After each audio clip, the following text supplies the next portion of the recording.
Hello, members at BillWhittle.com. I'm Scott Ott with Bill Whittle and Stephen Green, and this is your backstage meeting, your pre-production gathering, where you join us to discuss this week's topics for the upcoming right-angle shootings.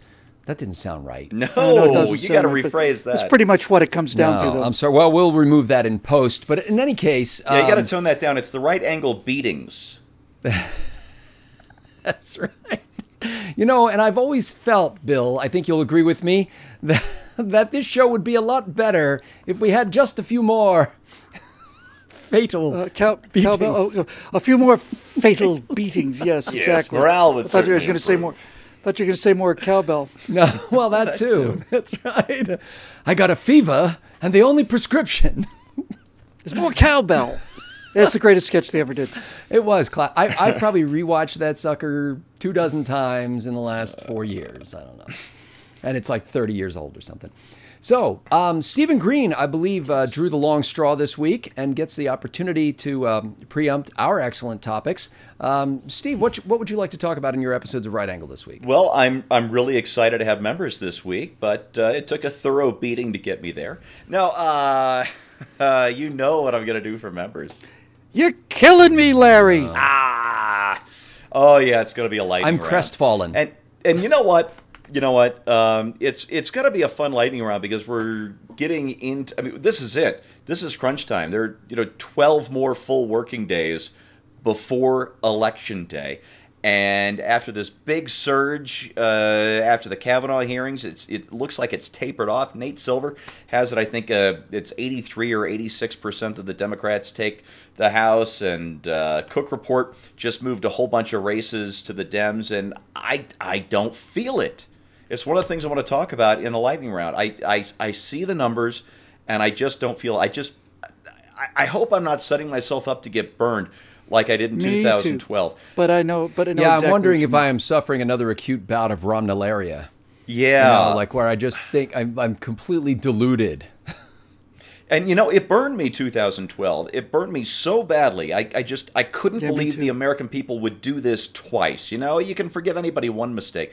And it really blinded me to the possibilities of Trump in 2016. And I hope that pendulum hasn't swung back the other way too far.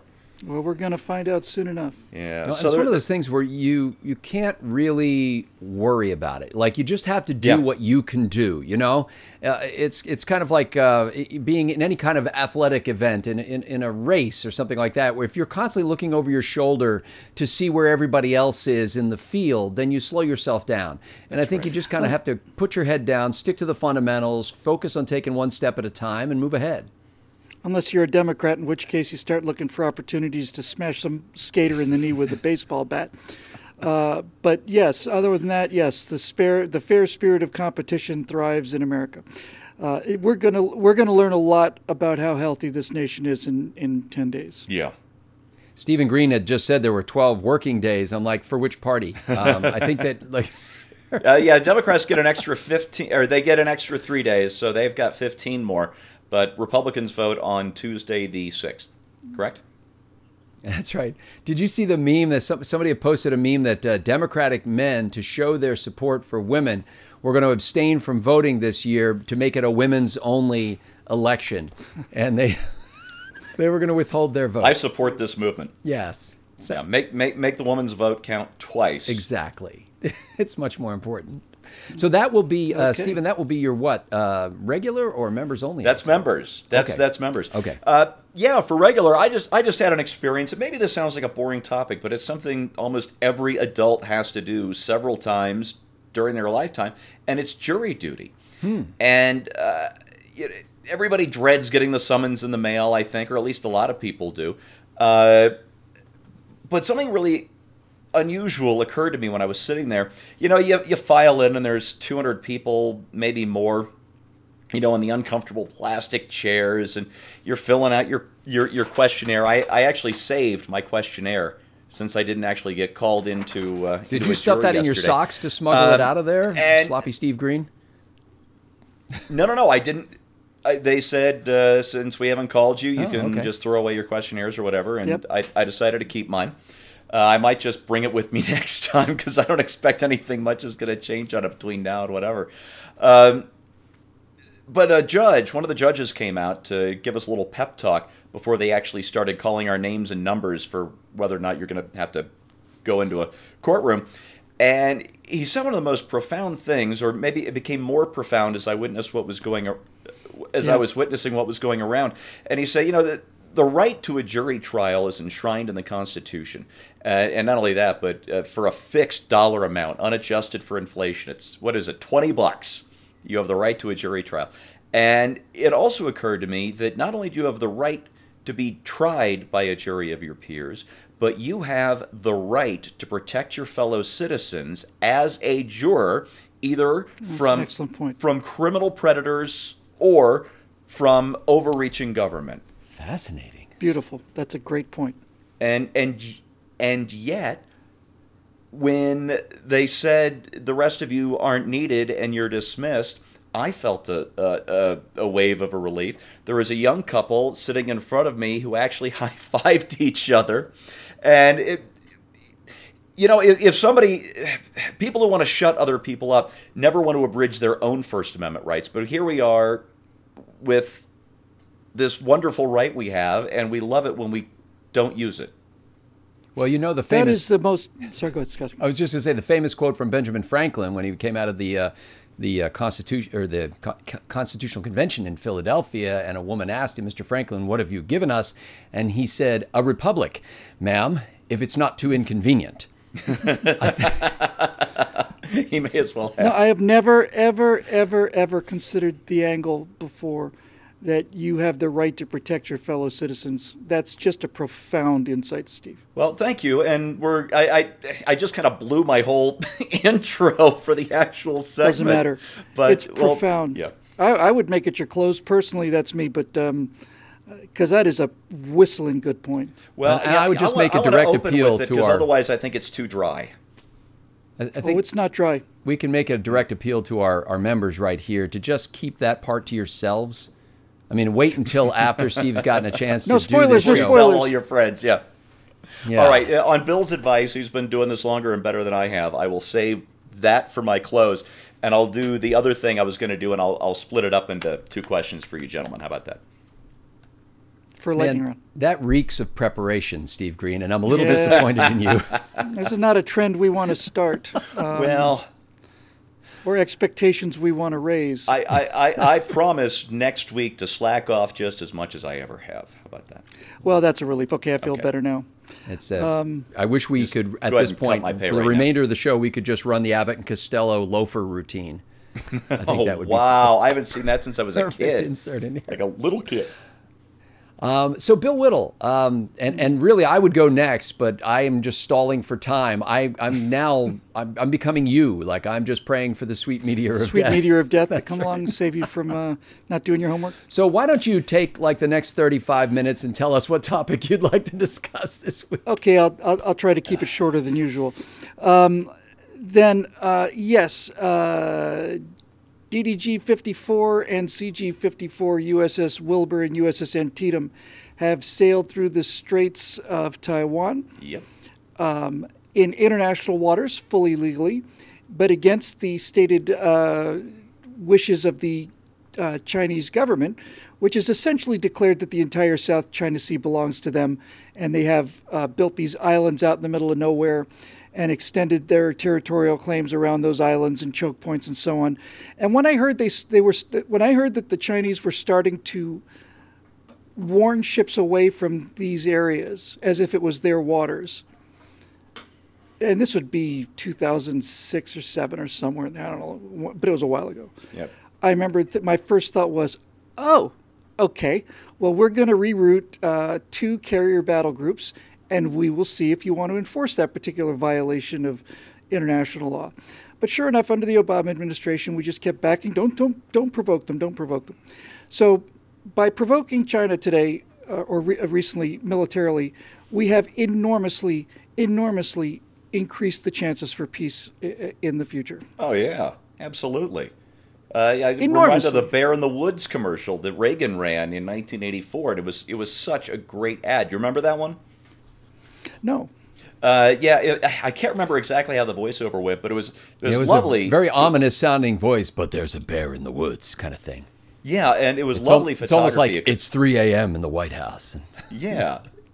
It could have been National Geographic footage, just this big brown bear kind of loping through the woods on a mountain somewhere, and just gorgeous footage. But yeah, the voiceover says, "There's a bear in the woods and it is dangerous. Some people think there isn't really a bear, or that the bear isn't dangerous, but isn't it better to be prepared?" With the implication being that Walter Mondale thinks, "Oh, let's go pet the bear." Yeah. So Great. now, Bill, I'm not going to... Plus, it gives me a chance, this story gives me a chance to recap the experience I had on board DDG, on board the Spruance. Nice. And also gives me a chance to state once again, not to apologize for anything, but just to make it crystal clear that when I talk about millennials and things and women in frontline combat situations, the men and women I saw on board the Spruance were just spectacular. Admiral So Spruance deserves a much bigger ship than a destroyer. I know he's... Oh, there are no bigger strips than that destroyer. That Spruance class ship, that thing is a capable platform. It is. Yeah, Well, that's why Spruance we was a basically destroyer, phased man. out. Yeah, we phased out our frigates. We phased out our Cruisers are almost guided gone. missile cruisers. And Tatum is an old ship, but she's still very. She looks like a stretch Arleigh Burke class. But these Arleigh Burke class destroyers are unbelievable, and They pack a punch. Well, they're very, very capable of just being out on their own patrolling, and as an anti-air and anti-sub platform in terms of defense of a carrier group, they're even better. a modern destroyer has about the same tonnage as a World War II cruiser. These are right. These are big boats, big ships, I should say. Big ships, yes, and they're fantastic. Bill, I just want to speak on behalf of some of our viewers, not many, mind you, and certainly this has nothing to do with me, but I'm wondering if some of our viewers had some question as to exactly where the South China Sea is and why China thinks they should have it and why we think that they shouldn't and what in the heck is a DDG. I'm not saying I don't know the answer to all those I questions. completely get it. The South China Sea is the sea that's just off the coast of southern China. And, Thus the name. Yeah, and It's and I'll between talk like about Taiwan DDGs. Thank you. and the North Vietnamese coast. I just like being able to say DDG 54 and CG 54. A DD in Navy designation, DD means destroyer and G means guided missile. Guided missile. Mm-hmm. Okay. And Antietam is CG 54, but there were a number of Ticonderoga class cruisers that were CGNs. They were nuclear powered. No, there were a couple of nuclear powered cruisers, but they weren't Tychos. They were before the Tychos. You sure about that? Pretty sure. I'll look it up, but if the South China Sea is almost connected positive. to China, why do we think they should not be able to have dominion over that area? Because it's outside. It's like us dredging up the bottom of the ocean and putting a couple of islands that close the distance between Key West and Cuba, and then saying that the Gulf of Mexico is U.S. territorial waters. The Gulf, the whole Gulf, not 12 miles off the coast of the Gulf. The whole thing belongs to us. So basically, they're extending that 12-mile line by putting that little airfield or whatever it was that they made, the little islands that they've. Yes, and I don't think this was even one of those. I mean, these American vessels were in international waters. Yes. And building new islands out there, which are essentially just floating aircraft carriers, does not mean you can build one of these everywhere in the world and then lay claim to the entire ocean of planet Earth. And somebody needs to convince the Chinese that this is an idea with consequences, which hasn't happened yet, but happened recently. And not too long ago, a Chinese destroyer basically ran an intercept on an American destroyer, missed it by 40 yards, which is, basically played a game of chicken. And the American ship veered off for the same reason that if a Pinto and a Mercedes are trying to get in the same lane on the freeway, it's usually going to be the Mercedes that's going to back off. But I suspect I think that was a prudent move on the part of that commander. If they're going to put themselves in a position where you ram them, if they're steering their vessel right in front of you, I think given the fact that this is not something you expect every day, he made the right decision to veer off. But what makes me especially happy is now it's like, okay, now we're not. I don't think we're veering off this time. You know, Bill, I probably won't bring this up in the actual segment, so this is definitely backstage fodder. But right now I'm reading a really good naval history of the Pacific campaign of World War II, actually the 1944-45 campaign, called The Fleet at Flood Tide, and it concentrates on Admiral Spruance's campaign through the Central Pacific. And what's interesting about the islands that China is building in the South China Sea is it goes back to a strategy that that Japan used, that we proved ineffective in 1944. The Japanese bastion in the Central Pacific was the island of Truk. They had air bases, they had supplies, they had everything they could need to just dominate that region of the Central Pacific. And a lot of ships. And well, which you can go and visit with aqualungs now. Yes, Spruance came by with 9 aircraft carriers. 9. We couldn't muster 9 aircraft carriers at the same time now if our nation's fate depended on it. And he obliterated Japanese forces on that island, because the secret to controlling the seas isn't having a big airfield in a known location. It's having the speed and mobility of fast aircraft carriers with fast escorts. And the fact that China thinks that they can build airstrips that we won't just obliterate with cruise missiles from submarines is just kind of stupid on their part. Well, this is why this needs to happen now before it gets to be into a shooting war. Bingo.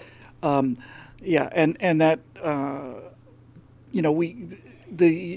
probably the most amazing thing in human history in terms of armaments was I want to say by the middle of '43 it was the USS Enterprise versus the Empire of Japan. Yeah. We had one carrier, Etsi 1. And by the time the war was over, we'd built 27 fleet carriers and 120-something escort carriers.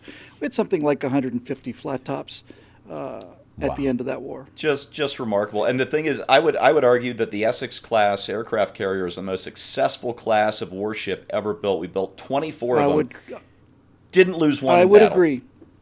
We haven't had a chance to test the Nimitz out in a real serious fight yet, but those are fine ships. But the Essex-class fleet carrier was just that was just the state of the art. They all saw heavy action, didn't lose a one. Yeah, and just like everything else, our subs were inferior at the beginning of the war, our carriers were inferior at the beginning of the war, and our fighters were inferior. And the Japanese didn't change, and we changed real fast. And by the time we were into '44, we had better carriers, better airplanes, better pilots, better subs, better sub skippers, better torpedoes, all of it. More. And crap loads more, yeah. Well, as anybody who's been paying attention can tell, Steve Green and Bill Whittle know a heck of a lot more about this than Scott Ott does. And so, Bill, just because I know nobody's watching here and they won't know about this, when you get to my question in this episode, could you just ask me something like, hey, what's your favorite Chinese food? Something like that. Either I'll ask you what's your favorite Chinese food, or can you just give us a brief description of the advantages of the Block 4 standard as opposed to the Block 3. We could go on for days about that. Days and days. Okay. So, while you were going on and on about whatever it was that was blah, blah, blah out of your pie hole there, I've decided that the episode that I want to host this week will be about a story I read in the New York Times that was, I think, teed up by the fact that the Trump administration is planning to cut all funding to the International Space Station by 2024 as they move to facilitate private development of spacecraft and space stations and things like that. And I wanted to do this episode solely because I knew you guys would love this headline. How many space stations does this planet need? And is that what Trump said? No. More. That was what the New York Times said. So the New York Times comes out with this story that's basically highlighting the fact that if space becomes like the Wild West, then you're going to have anybody who wants to and anybody who can be throwing a space station up there. Yeah. Good. Without going through us. How Yes. dare they? Without getting our permission. And next thing you know, what's her name? No, it wasn't Sandra Bullock or Anne Hathaway. Who was the one up there who wound up getting her space station destroyed and had to find a way to get back to Earth? Sandra Bullock. Yeah. Sandra Bullock, yeah. That was not a bad movie. So they're basically, it was a great movie, actually. So they're raising the concerns of, you know, space full of junk, and the idea that this is just this free-wheeling, Wild West entrepreneurial kind of atmosphere. And really, I don't have like a, you know, strong opinion about this more than I just wanted to hear you guys talk about it. That's great. You know, I just thought of something about space junk. It's really expensive to get stuff up into orbit, so there has got to be money to be made for anybody who can figure out a way to collect all of those metals and reuse them up in orbit. Well, it's not that it's essentially scrap. I mean, you could take most of the stuff up there and fit it into a dumpster. The problem is not unused metals. That's the world's most expensive dumpster. Yeah, but the problem is these things are bullets moving at 13, 15, 16,000 miles an hour, and the terrible danger is what's called the cascade, right? Where some significant piece of hardware, and when I say significant, I mean the size of my fist, hits the space station, knocks 40,000 pieces of junk off the space station. Now you got 40,000 bullets. It's like throwing that ping pong ball into the room full of mousetraps that they used to show you how a nuclear chain reaction worked, you know.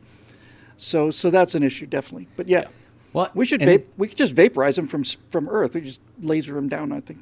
There you go.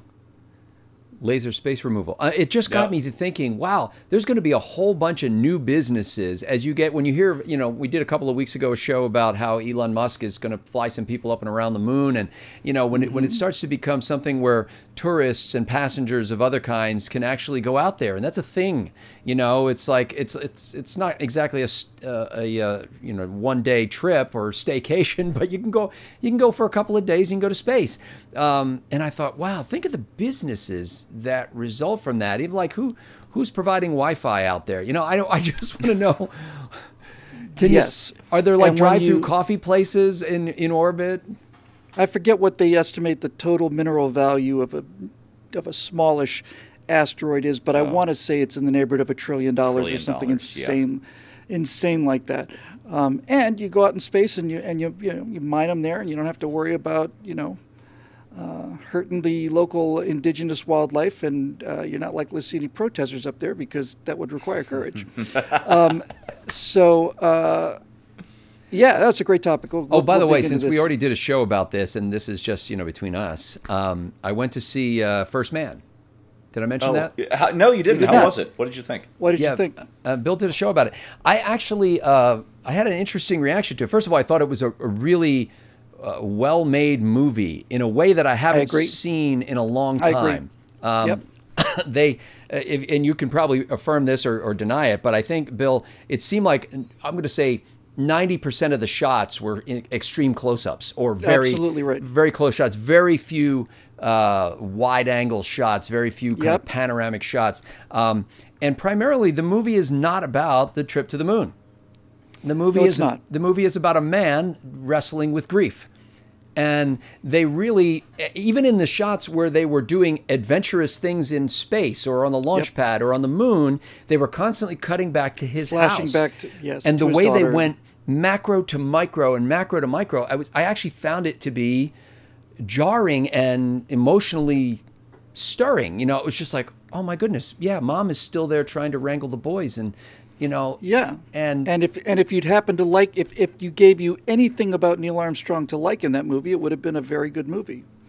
But the best term I heard was somebody just said it's joyless. I thought, yeah, that's exactly what it is. We're going to the well, yeah, that's the thing. moon. There was never that moment, and that's why I'm saying, like, if you looked at it as this is a movie about the moonshot, you would expect to get a lot more joy. If you looked at it as a movie about a man wrestling with his grief, then I think it comes out the way it comes out. What was the other aspect of it that I just thought was fascinating? Oh, there was a shot, and maybe, Bill, I'm reading into this. He's talking to one of the astronauts who was about to lose his life in the fire. Ed White. Yeah. And they're out walking down the street, and they're talking, and it's a very close shot. And the guy asks him about his daughter, asks Armstrong about his daughter who's passed away. And Armstrong kind of cuts short the conversation and walks away. And then for one of the rare moments, they pull out to a wide shot.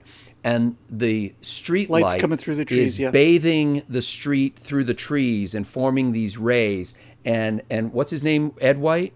Ed White, yeah. Ed White walks off the scene from the center of that way, and you know what's coming. Like if you know anything about history, you know what's coming next. Yeah, and it was just like, and in that particular scene, Armstrong for the first time talks about his daughter. He says one sentence, I think she would have liked it here or something like that.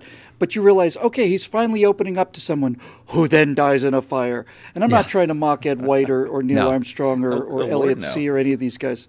But, you know, basically they should have just called it First Neurotic, right? I mean, honestly, the whole reason he's Neil frickin' Armstrong is that he's able to overcome his emotional stresses and do the job.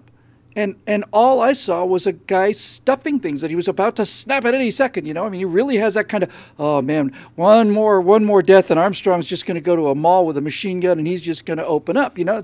That's how he comes off in that movie. Well, and there's that contrast constantly between what he is not able to do, which is to deal with his feelings about his lost daughter, and the things that he is able to do, which are phenomenal. You know, he's like ejects from this LEM or this lunar landing craft experiment, and the thing explodes, and he's all cut up and everything, and he gets up and he's like, "We'll do it again. We make the mistakes here, so we don't have to make them up there." And that's Neil. Yeah, and that's like the only moment I can remember thinking, yeah, that's Neil. Well, in the gyro, he gets in the gyro thing where they're spinning him around to try to say, and they said, "You've got to get control of this thing before you black out," and he blacks out. And then they stop it, and they're like, "Okay, next, you know, get out of there." And Neil's like, "No, do it again. Let's do it again." Yeah. No, that's Neil. And you know, if they wanted to personalize a guy who was famously impersonal, you know, mythologically impersonal guy who knew nothing about Neil Armstrong, I think one of the things they should have been on, and that would have been much better for everybody, made the movie much happier and much more authentic. I think the thing that's most striking about Neil Armstrong was his absolute humility. I didn't know until I saw, did some poking around right after I saw First Man. And Neil was the one who said, "We're not going to have names on the patches. Our names are not going to be on the Apollo 11 patch. It's going to be the only patch in the history of spaceflight that NASA's ever flown where the names of the astronauts are not on the patch." That was Neil Armstrong's decision. Not about us. It's not about us. It's got nothing to do with us. There are 400,000 people that are putting this thing together, and we're 3 of them. And that's all we are, is we're just 3 of the 400,000 people that are getting us to the moon and back. And he constantly did that. You know, anytime anybody would say, "How does it feel? You know, how do you feel about being historical figures?" I'm not a, you know, it's not about me. You know, there's 400,000 historical figures involved in this, and I thought that was really profoundly good part of Armstrong. He said, "One small step for a man, not one small step for me." Yeah, and I'm tired of people misquoting that, because it was supposed to be one small step for a man. Yeah. And this controversy's lingered on for 40 years or something. Almost 50. And then finally, I think I read that somebody did an audio analysis of the transmission, and there was a very brief, something called an anodyne. When 2 people are speaking on the radio at the same time, the signals just cancel each other out. Just a momentary dropout. And somebody said there was a radio anodyne right under So it really should be, that's one small step for a man, one giant leap for mankind. Which is always the way I say it. Well, yeah, and that's how it. And Bill, if it's any comfort to you, as I think about the movie, Claire Foy, who played Neil Armstrong's wife, wasn't likable. The only character I can think of in the movie that strikes me as somebody you could have liked was Ed White, and he died. Yeah, and Ed White was Ed White. They portrayed Ed White as kind of an oaf. You know? Kind of like a big happy guy. I'm not as smart as Neil, but I'm going to go to the commanding Apollo 1. Congratulations. No, and he also looked like he was about 60. Yeah, his wife was miserable, and she was just terrible. And thanks for the support, lady. You know, I'm about to go to the moon. Last thing I need to hear is some harpy shrieking at me about my Maybe that's why he was trying duties. to go. Yeah, that's right. Sometimes you just got to get away. Yeah. It was appalling, and I'm really glad that it seems to have failed.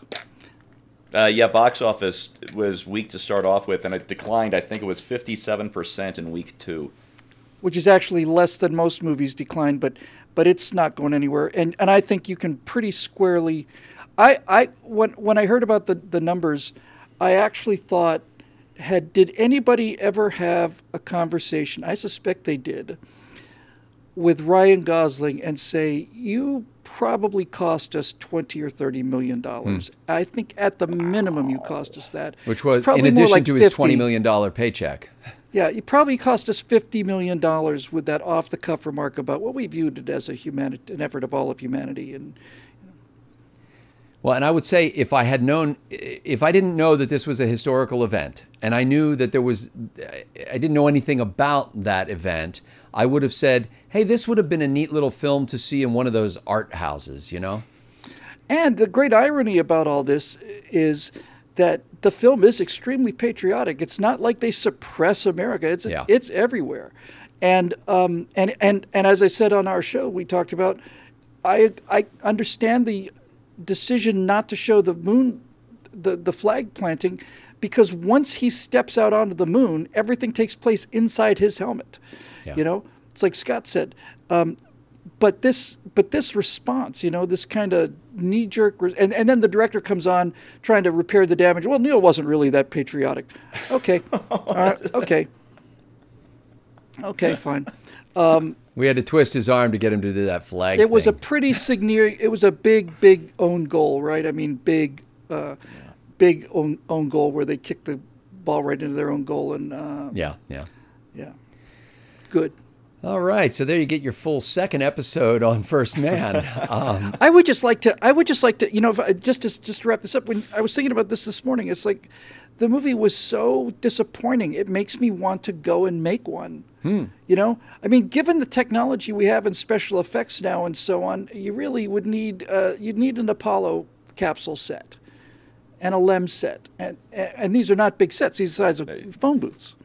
Well, and they could have almost shot that movie without any of that stuff because, like I said, 90% of it was you're looking at Ryan Gosling's eyes. I saw a headline somewhere that said Ryan Gosling's eyelashes were the star of First Man. That's absolutely right. Yeah, that's absolutely right. And when they're about to land, they're like 5 seconds off the surface, and if you listen to the actual thing, Buzz is calling them out. It's like 4 forward, you know. Yeah. And the LEM comes down and then the final step is it pretty much goes straight down. But in the movie, they were like 6 seconds away from touchdown, and they were doing like 60 miles an hour over the surface of the moon. And was just I want to slow her down, Neil.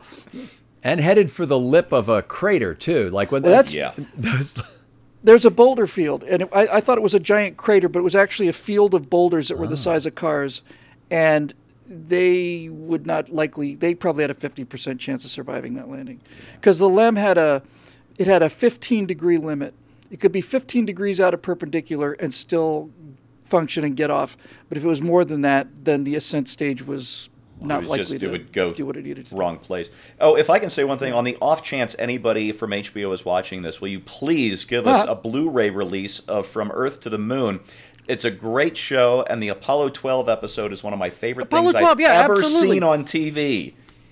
Yeah, absolutely. And what a strange choice, and what a beautiful choice to cast what's his name from Boys and Kids in the Hall. Yeah, Dave Foley was just brilliant as Alan Bean.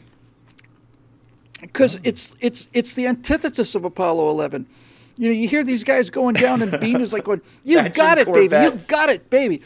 Baby, you got this thing, man! You are kicking its ass!" You know, it was tremendous. It's great TV, and I still have my DVD copies. But TV sets have gotten so much bigger in the last 15 years that you blow up a DVD on a 65-inch screen, and it looks like crap. So give me an HD release. Apollo 12's the forgotten. It's the forgotten Apollo. And mission. what a great bunch of guys. Because we didn't have any TV. Because Bean blew the camera out as he was deploying it. Our third world viewers are listening to Steve Green complain about how pixelated his 60-inch TV screen is. The struggle is real, Scott. It is. They're like, does anybody have any clean water? Does anybody? Hey, since we're going to run this thing into hour-long territory. Are we really? Evan Sayet has a friend named Adam something or other. He's a conservative stand-up guy. And he said, imagine if you go to Universal Studios, let's say, and you're a visitor from Africa, and LA's in a desert, and the first thing when you see there is this enormous fountain of absolutely pure, clean drinking water, Just which we blowing simply into put the on air. which we put on for decoration. Walk right past it, never think twice about it. And you think about what must look like to an African who's struggling for water, and the next thing he sees is he sees Americans walking up and throwing money into this thing. It's like, we have too much money. Here's some spare money that we're going to throw into this gigantic fountain of crystal clear drinking water. Because what the hell, we're bored. You know, it's a custom. What the hell? Might as well throw a couple days worth of wages into this perfectly clear crystal. It does in a very specific way show you just how amazing this world, our world, is. Jay Leno did a routine years and years ago on the David Letterman show where he said, imagine if you're like trying to show a little child from Africa the Mr. Potato Head toy. And you're like, look, Kimba, it's Mr. Potato Head. And he goes, Kimba, eat potato. And he's like, no, Kimba. No, you play with it. You put a nose on it. You play with it. Then you throw it away. All right, ladies and gentlemen. Well, as we pass the hour mark here at the backstage meeting for Right Angle, we appreciate your support, which has been growing as time has gone on. I've noticed that more and more people are watching these Right Angle videos, and our new show, Bill Whittle Now, is entering its second month of production and has been warmly embraced by those right-thinking Americans who want to hear the truth, as we like to say here. And you will be pleased to know that Scott Ott has shamed me into replacing my microphone, which has been causing so many problems for so many people. So we're going to lay out a little bit of money and get those things done. Then Scott said there'll be podcasts. I've heard of podcasts, but I don't know what they are. And the name—that's another great name for something that like has no connection to anything. And that's why it was like the Linux people who came up with that operating system just wanted to make sure that nobody else would use it. Let's call it podcast. Nobody will know what that means. Apple called it that because it was radio shows you could download to your iPod. Right. That's where the name comes from. Yeah. That's what makes a great brand. Something you have to explain to people. Well, you didn't have to at the time because when they started this back in like 2002, there was only one model of iPod. It cost $500, and you could only plug into a Mac. So it was a very targeted niche kind of thing. Well, that's your Apple fanboy moment for today. Thank you, Stephen Green, for that. And for Bill Whittle, I'm Scott Ott, and also with Stephen Green. We thank the members of BillWhittle.com for making Right Angle possible, and we're going to get right at shooting your shows for this week. Thanks.